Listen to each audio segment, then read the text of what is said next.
बबलू और जानकी किसान दंपति थे। दोनों के खेत काफी बड़े थे और कई मजदूर उनके खेतों में काम किया करते थे। अरे मौसी, आपकी तो तबीयत ठीक नहीं लग रही, आप घर जाकर आराम कीजिए।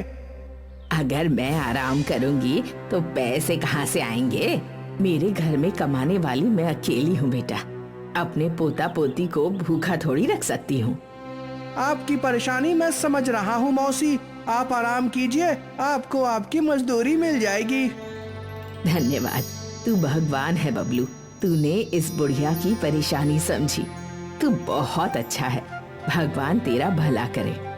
वो बूढ़ी औरत आशीर्वाद देकर जा ही रही थी कि जानकी उसके सामने आ गई।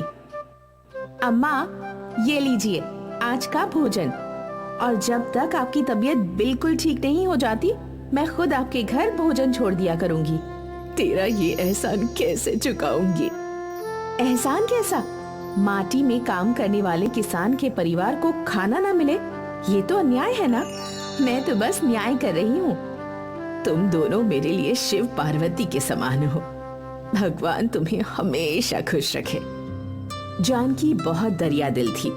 वो अक्सर भूखों को भोजन करवाती थी, चाहे वो पशु पक्षी हो या कोई राह चलता भिखारी।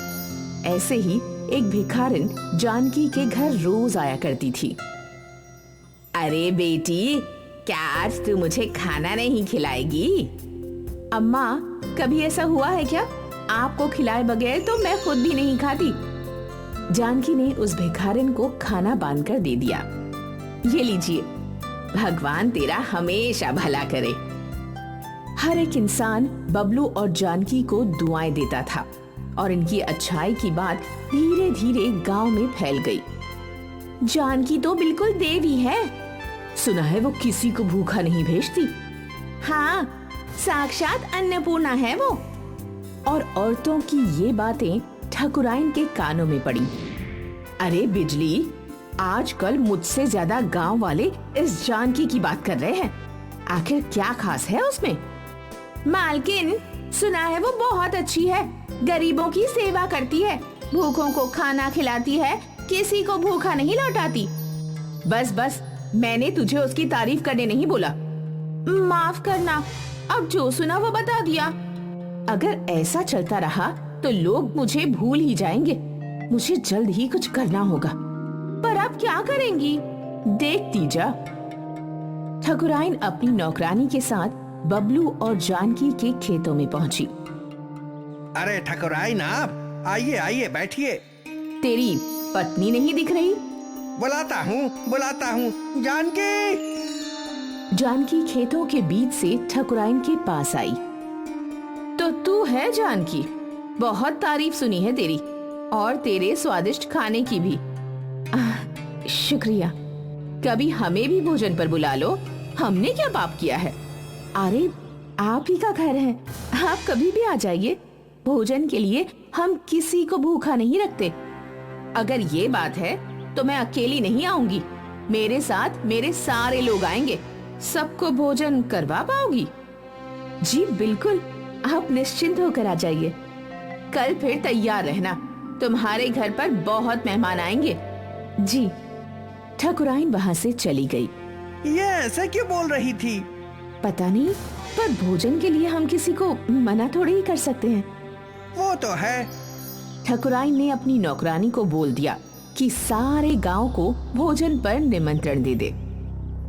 और अगले दिन बबलू और जानकी के घर के बाहर भीड़ लग गई। हे राम, इतने सारे लोग! कोई बात नहीं, आप मेरी मदद कीजिए।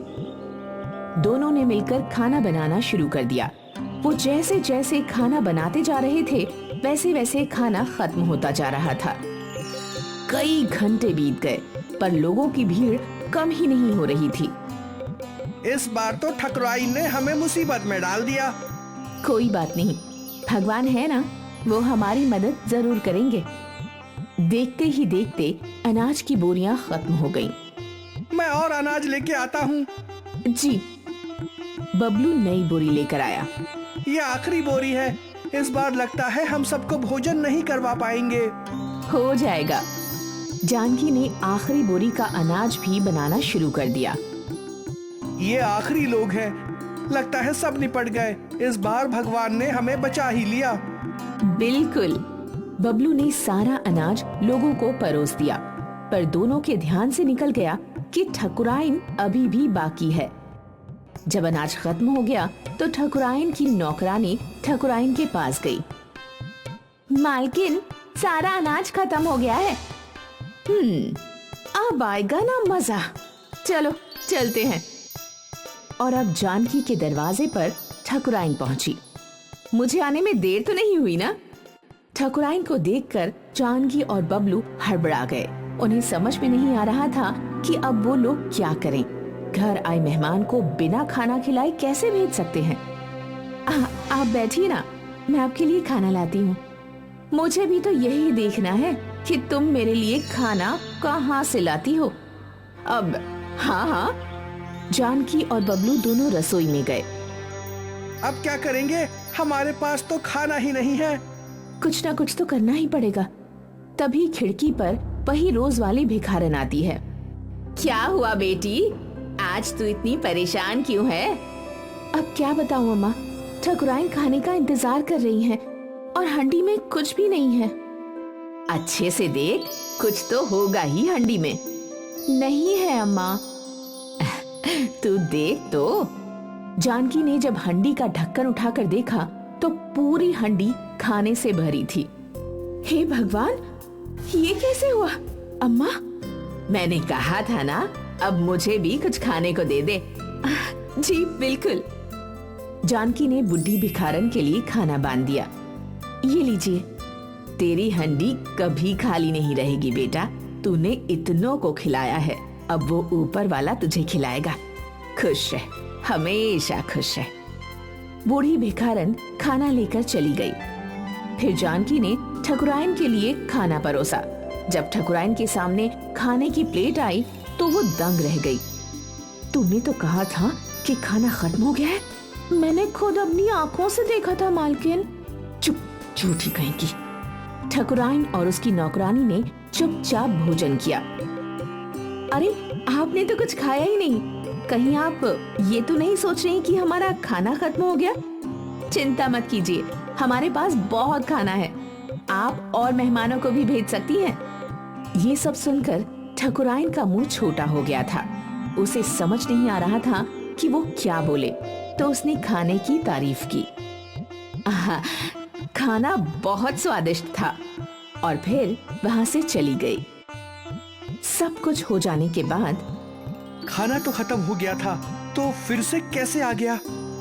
भगवान की कृपा से बूढ़ी अम्मा ने मुझे आशीर्वाद दिया है कि हमारी हंडी कभी खाली नहीं रहेगी।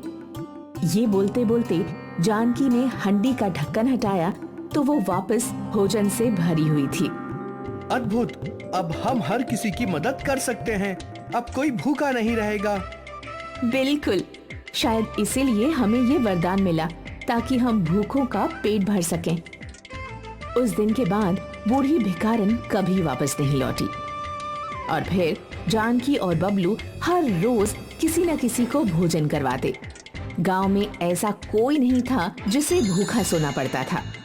अच्छा लगता है जब हम लोगों की सेवा करते हैं। जी, भगवान भी हमसे यही चाहते हैं कि हम सबकी सेवा करें। हम ये हमेशा करेंगे। उस दिन जानकी और बबलू का भोजन खत्म हो गया था, पर उनकी अच्छाई नहीं, वो फिर भी ठकुराइन को खाना खिलाना चाहते थे। इसलिए शायद भगवान ने उन्हें वरदान दिया। अब वो न सिर्फ ठकुराइन को बल्कि हर किसी को भोजन करवा सकते थे।